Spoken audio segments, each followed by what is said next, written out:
Latah merupakan reaksi terkejut berlebihan yang umumnya disertai dengan perilaku meniru ucapan atau gerakan tubuh orang lain. Kondisi ini bisa dialami oleh siapa saja dan akan berulang jika penderita latah dikejutkan secara terus-menerus. Latah termasuk kebiasaan tidak normal yang bisa terjadi pada berbagai golongan usia, baik pria maupun wanita.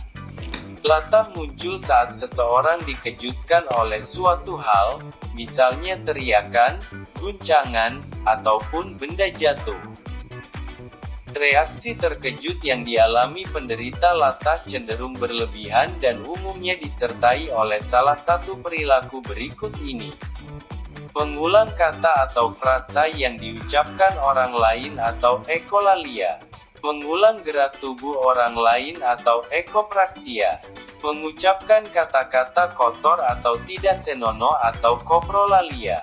Melakukan gerakan tertentu yang diperintahkan orang lain atau automatic obedience. Penderita latah akan secara spontan melakukan salah satu perilaku tersebut saat mereka merasa terkejut. Penyebab latah. Seperti yang telah dijelaskan sebelumnya, latah bisa dialami oleh siapa saja.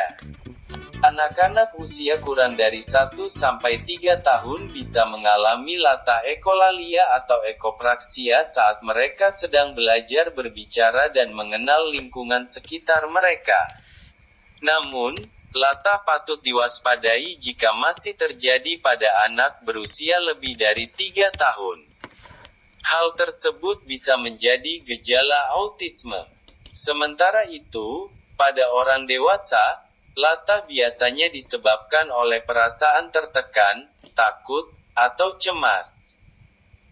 Saat mendengar suara keras atau merasakan guncangan hebat pada tubuh secara tiba-tiba, seseorang bisa merasa takut dan cemas hingga mengulang kata-kata atau gerak tubuh orang lain di sekitarnya. Tak hanya itu saja, latah pada orang dewasa juga bisa disebabkan oleh faktor lain, di antaranya gangguan komunikasi, seperti afasia, demensia, cedera kepala, delirium, sindrom Tourette, kelumpuhan, skizofrenia, epilepsi. Berbeda dengan latah ekolalia dan latah ekopraksia yang meniru kata atau gerakan tubuh orang lain, penderita latah koprolalia akan mengeluarkan kata-kata umpatan atau kata-kata tidak senonoh. Umpatan kotor ini keluar secara tak terkendali saat mereka terkejut, dimanapun dan kapanpun. Nah, penderita latah koprolalia ini diduga mengalami kerusakan pada amigdala, yaitu bagian otak yang memproses rasa takut dan marah. Cara mengatasi latah. Meski terkesan lucu bahkan sampai dijadikan bahan lelucon, penderita latah kerap merasa lelah ketika terus-menerus meniru kata atau gerakan orang lain. Namun, kondisi ini juga sulit dikendalikan karena mereka tidak dapat mengontrol respons tubuh terhadap gerakan fisik atau ucapan orang lain. Penderita latah bahkan bisa melakukan tindakan yang berbahaya, seperti meniru gerakan meninju atau menendang, serta mengucapkan kata-kata tak senonoh di tempat umum yang berpotensi menyinggung orang lain. Cara mengatasi latah sangat bergantung pada penyebab yang mendasarinya. Oleh sebab itu, penderita latah dianjurkan untuk berkonsultasi ke psikiater guna mengetahui kondisi yang membuatnya latah. Berikut adalah beberapa penanganan yang umum dilakukan untuk mengatasi latah. Terapi wicara. Penderita latah ekolalia dianjurkan untuk mengikuti sesi terapi wicara guna belajar menyampaikan apa yang mereka pikirkan.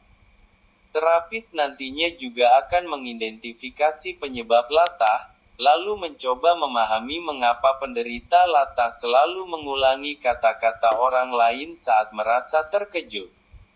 Pemberian obat-obatan. Jika latah disebabkan oleh gangguan kecemasan, gangguan kesehatan mental, epilepsi, atau sindrom Tourette, dokter mungkin akan meresepkan obat-obatan tertentu. Namun perlu diingat, obat-obatan ini hanya membantu mengurangi keparahan kondisi, bukan untuk menyembuhkan latah. Jika Anda mengalami latah, sebaiknya konsultasikan dengan dokter untuk menentukan penyebabnya dan mendapatkan penanganan yang tepat. Namun, jika Anda mengenal seseorang yang mengalami latah, jangan menjadikannya sebagai lelucon. Berikan perhatian lebih agar ia merasa aman, nyaman, dan diterima. Bila memang perlu, sarankan untuk menemui dokter.